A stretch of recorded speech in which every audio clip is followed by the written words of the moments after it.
So each month, I'm going to introduce you to 3 different species that whilst you're out and about on your walks, you can keep an eye out for. And they might be a mammal or an insect or a bird or a flower or a fungus, but something seasonal that whilst you're out and about in the countryside or in the park or your local green space, that you can have it in the back of your mind to keep an eye out for these things. This month, I've got a bird, a flower, and a fungus for you to look for. But before we do that, a little bit of housekeeping.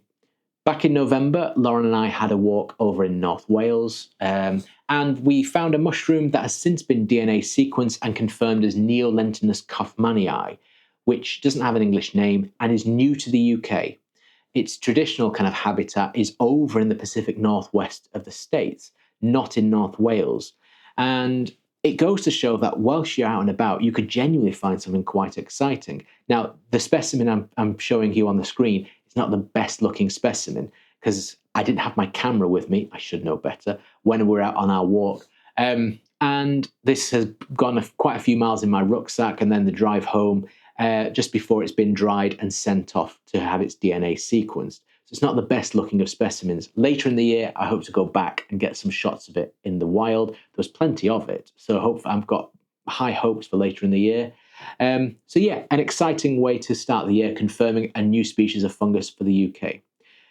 But with that all done and dusted, shall we crack on with the 3 species to look for this month, starting with a fungus.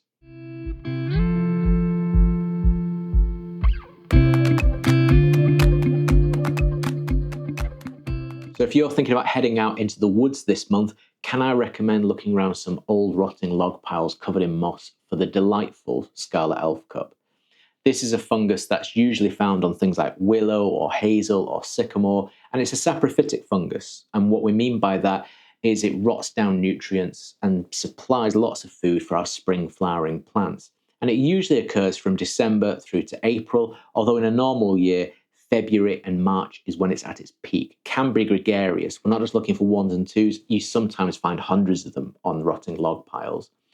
And it's a distinct species. It starts off cup-shaped, quite enclosed, and then it starts to open up as it gets bigger, revealing the beautifully scarlet waxy inside and the more pink matte outside. And it can get to around 8 centimeters, and it becomes more saucer-shaped rather than cup-shaped as it gets bigger and bigger and bigger. And it can have a stalk. The stalk size depends on how much moss it's been growing through. If it's been growing through a lot of moss from the wood, then the stalk's generally quite large. If it's more flush to the wood, the stalks can be quite small. You can also find it with orange colouring or even white colouring. These are rare colour forms, but usually when you find those, they will be in a sea of scarlet ones. So they will be the anomalies rather than the ones you just find. It gets a little bit more complicated because there is the Ruby Elf Cup, which is pretty much identical. And unless you look at them under the microscope, it's hard to say which one is which. But Scarlet Elf Cup, Sandpiper austriaca, has spread like wildfire in the last 30 years. When I was a kid looking for fungi, there are woods that we went in and we never saw this. Nowadays, going to the same woods, it's everywhere. It has spread. So you are far more likely to find Scarlet Elf Cup than Ruby Elf Cup. But I'm just making you aware that there is another one out there. And it gets its name from the fact that people used to think that the elves used to pick this fungus and drink the morning dew from it. So if you are out in the woods this month, definitely look around some log piles. The mossier the better. And if you find Scarlet Elf Cup, it's going to brighten up your day.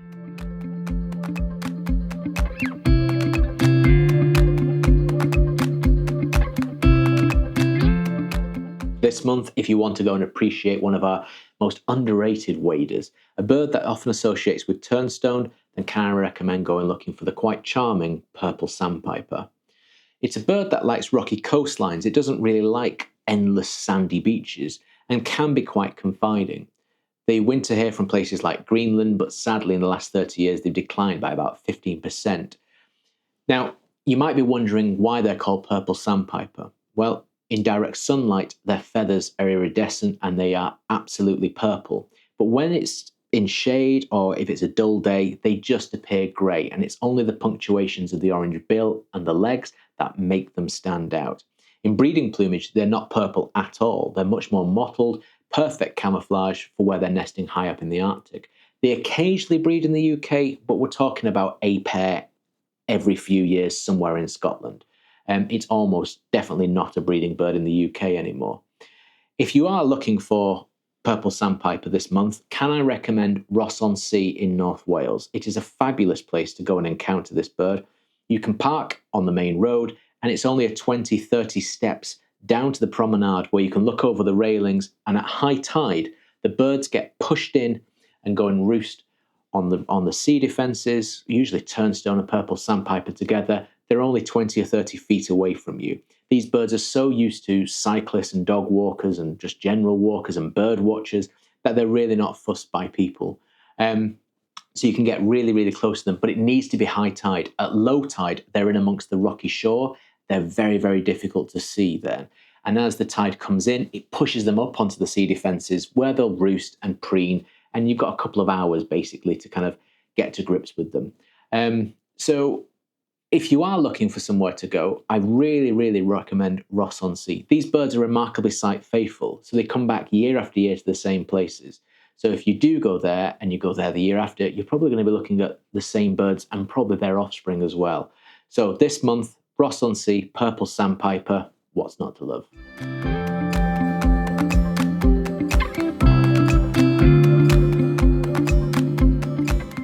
Now, if you're passing any hedgerows at this time of the year, inevitably you're going to come across hazel. This is a plant that has lots of catkins at this time of the year, and it's relatively straightforward to identify. One of the characteristics is it has multiple stems. Unlike other trees which have a single trunk, hazel has multiple stems. That, coupled with lots of catkins out at this time of the year when so few plants are in flower, means it's relatively straightforward to identify. But those catkins, they're the male flowers because hazel is monoecious. And what I mean by that is it has male and female flowers on the same plant. With certain trees, you can have male trees and female trees, but hazel, male flowers and female flowers on the same plant. And the male flowers, they're the catkins. The female flowers are a wonderful magenta, weird tentacle-like thing coming out from the buds. And that's the thing I want you to look for this month. I want you to spend time looking for the female flowers and appreciate them because they are an absolute delight at this time of the year. Hazel is a great source of pollen for lots of insects. So if we do get a warmish late winter, early spring, then hazel's always worth having a little look around because it can attract quite a lot of insects. So if you're passing a hedgerow at this time of the year and you see the catkins, have a closer look. Have a look for those beautiful pink female flowers.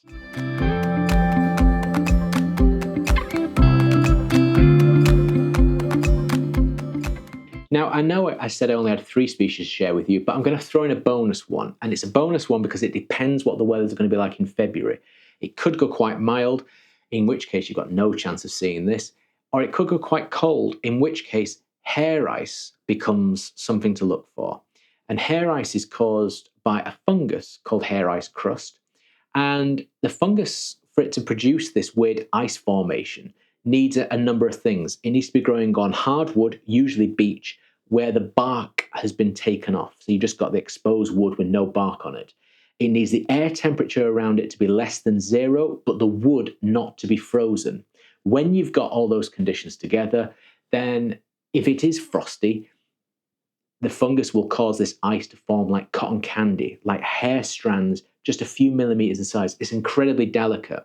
And if you want to find this, the best kind of places in the woodland are in those kind of hollows that don't get any direct sunlight in winter. As soon as the sunlight hits this ice formation, it melts incredibly quickly. So if you can find a little hollow that doesn't get any direct sunlight, you've got more chance of finding it throughout the day there. And it is a spectacular thing. It looks weird. It has a weird texture. It's something to definitely go and look for, but it needs to be cold to do that. So if it is cold, hair ice crust must be on your list of things to find.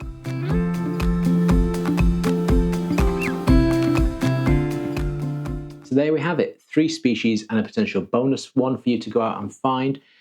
Hopefully you've enjoyed this video. If you have, you can like, subscribe. And if you do go out in the countryside, your local park, the coast, and you find any of these species, I would love to know about it. You can let me know in the comment section down below. Next month, I'll have 3 more species for you to go and look for. But in the meantime, I wish you all the best and a wildlife-filled February.